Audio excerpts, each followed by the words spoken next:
Bismillahirrahmanirrahim. Assalamualaikum warahmatullahi wabarakatuh. Bismillah, alhamdulillah, wassalatu wassalamu ala rasulillah wa ala alihi wa ashabihi wa mawalah, amma ba'du.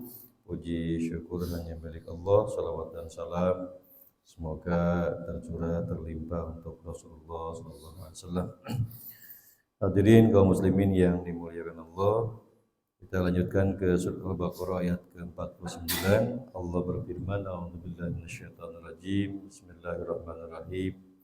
Wa idz najjaynakum min ali fir'auna yasumunakum su'al 'adzabi yudzabbihuna abnaakum wa yastahyuna nisaakum wa fi dzalikum bala'um mir rabbikum 'adzim.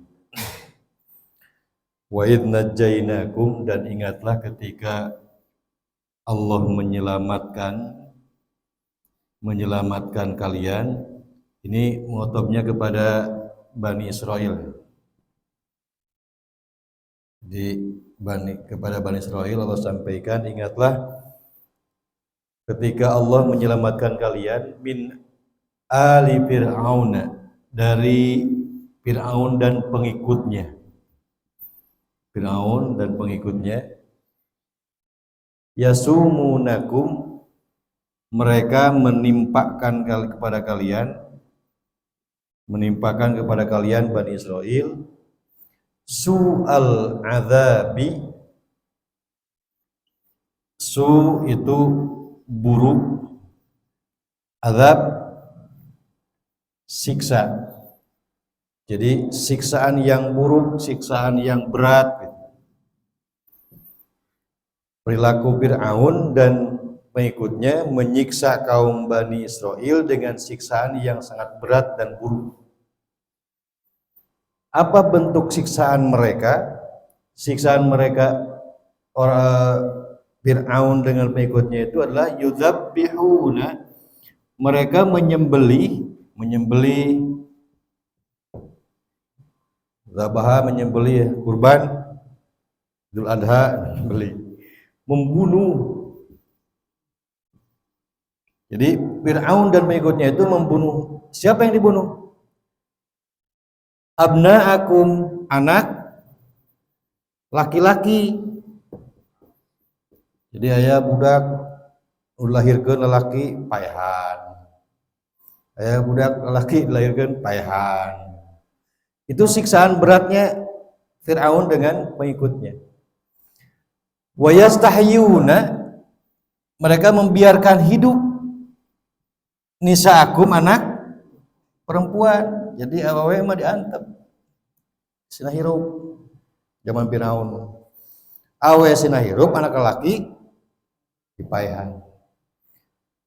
Sigana lamun baheula terus berlanjutnya, anak lelaki paehan, awe hirup sigana mau lahir urang. Awe kabeh ku Firaun dihakan. Akhirnya lahirlah anak-anak Firaun. Nah, lamun aya anak laki anu hirup siga Firaun, oh baheula anu digauli ku Firaun. Wa fi dzalikum, dan hal yang seperti itu bagi kalian itu, hal yang seperti itu, balaun, cobaan, mir rabbikum, dari Allah Tuhan kalian, azimun, yang besar. Jadi ketika Allah menyelamatkan perilaku Fir'aun dan pengikutnya yang membunuh anak laki-laki, kemudian membiarkan hidup anak perempuan, itu adalah cobaan yang begitu besar dari Allah. Sebetulnya cobaan yang besar dari Allah. Nah, Fir'aun kenapa sampai berbuat seperti itu?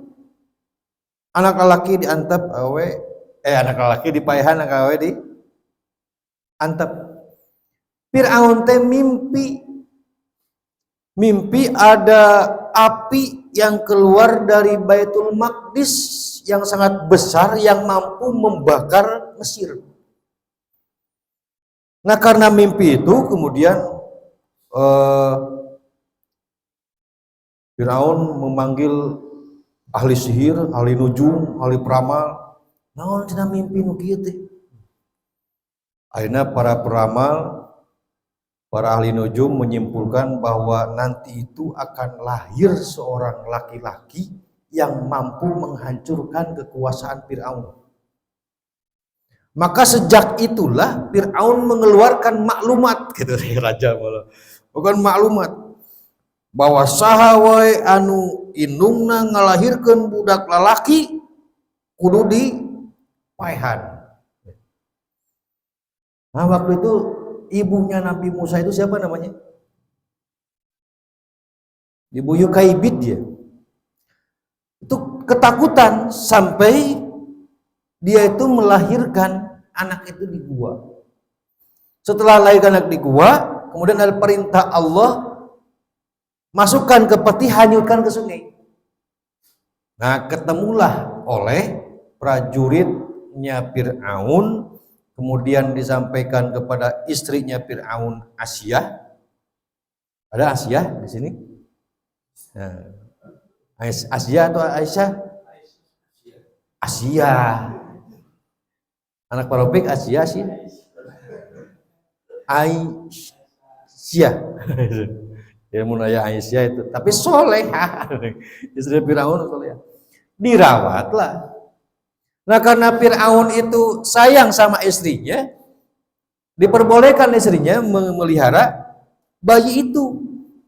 Karena sayang, luka sayang luka sieun kita ngemajikan mah. Dukanya duka sieun gitu. Kadang-kadang kalau pada masuk sarieun ngemajikan teh. Nah, paropi oge lamun ditaanterkeun ieu cenah ka itu. Ieu membantu kantor geul. Kita kusaha ku majikan, bakat tinggal naon sieun.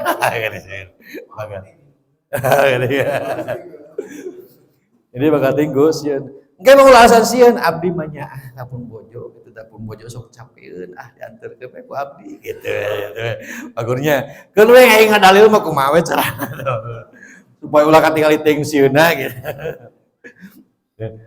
Akhirnya dirawatlah oleh Asia istri Firaun. Tapi kan Asia tidak bisa menyusui. Siapa yang menyusui Nabi Musa? Ya akhirnya ibunya sendiri juga. Ya Yukaibid juga yang menyusui Musa. Meskipun awalnya itu khawatir, Yukaibid itu ibunya Musa itu usin kumaha ya budak. Ternyata begitu dipelihara oleh Asia, kemudian dia yang menyusuinya, tenang. Berarti ayah di imana Fir'aun. Nah, itu adalah cobaan yang besar bagi Bani Israel dengan perilaku Fir'aun, itulah cobaan yang besar. Ini bisa diambil ibrah bahwa kan sebelumnya ya Bani Israel uzkuru nikmati kan gitu. Ingatlah nikmat Allah, itu artinya tunaikan kewajiban Allahnya. Jadi tandanya bersyukur adalah menunaikan kewajiban panggilan Allahnya. Nah ini juga bisa diambil ibrah dari kisah ini, bahwa seberat apapun ujian yang kita berikan, yang diberikan oleh Allah, maka suatu saat Allah pasti akan menyelamatkan kita. Suatu saat Allah akan menyelamatkan. Tapi ingat, ketika Allah sudah menyelamatkan kita, ingat uzkuru ni'matakallati an'amtu alai. Ingat nikmat yang telah aku berikan kepada apa nikmat Allah itu? Penyelamatan. Jadi kalau sebelumnya kita diberikan ujian yang besar oleh Allah, kemudian Allah selamatkan dan diganti ujian dengan yang lebih baik, maka ada kewajiban kita untuk bersyukur. Lamun ku Allah diberi ujian penyakit anu luar biasa hese dicageurkeunana nepikeun karek sakarat maut diselamatkan oleh Allah, sembuhkan. Ingat nikmat Allah untuk bersyukur. Itu adalah nikmat Allah, penyelamatan Allah dengan menyelamatkan ujian yang besar itu. Ujian yang besar. Ayo urang manteu kadang-kadang lamun sabere ujian ku Allah diselamatkan ku Allah poho karena nikmat Allah. Nepikeun ka teu inget kana janji kana kewajiban Allah, kewajiban yang disampaikan oleh Rasulullah. Ini ibrah dari surat Al-Baqarah ayat 49. Ya. Jadi pada intinya ulah sieun ngamajikan tapi nyago ngamajikan gitu. Ya kan Firaun ya mah, kan Firaun yang gitu Asia. Itu saja ya. Yang sampaikan bagian, udah bikin undangan? Udah? Oh, udah. Eh, Besok kalian saja lah. Besok siang, besok siang apa ya? Minggu siang, eh, Abah mengundang Bapak dan Ibu untuk meminta doa sekaligus meminta maaf. Nanti kompensasi dari mengumpulkan Bapak dan Ibu nanti ada makan. Kan dikumpulkan, naon balik kumpulkan mana lagi. Abah mau minta maaf kepada Bapak dan Ibu dan sekaligus mohon doa untuk keberangkatan Abah ke Tanah Suci. Besok jadwalnya besok habis duhur, bayar jam 1, ya pokoknya habis duhur lah. Selesai sholat duhur berjamaah di sini semua, lantas tidak akan lama, langsung saja acaranya hanya doa saja bareng-bareng. Setelah itu tidak ada juga protokol baca ayat Quran atau apa, langsung saja doa kemudian bubar. Nanti insya Allah ya bubar sambil bawa dahar itu. Kompensasi ngumpulkan gitu, ngumpulkan wanita tanggung jawab. Ya, dimohon kehadiran Bapak dan Ibu semua untuk mendoakan Abah dan istrinya, mudah-mudahan diselamatkan sampai tujuan, bisa kembali lagi ke tanah air Indonesia, dan semua ibadah, bentuk ibadah apapun yang terjadi di tanah suci diterima oleh Allah Subhanahu wa taala dan dijadikan sebagai haji mabrur. Itu saja yang sampaikan pagi ini, mohon maaf atas segala hilapnya. Assalamualaikum warahmatullahi wabarakatuh.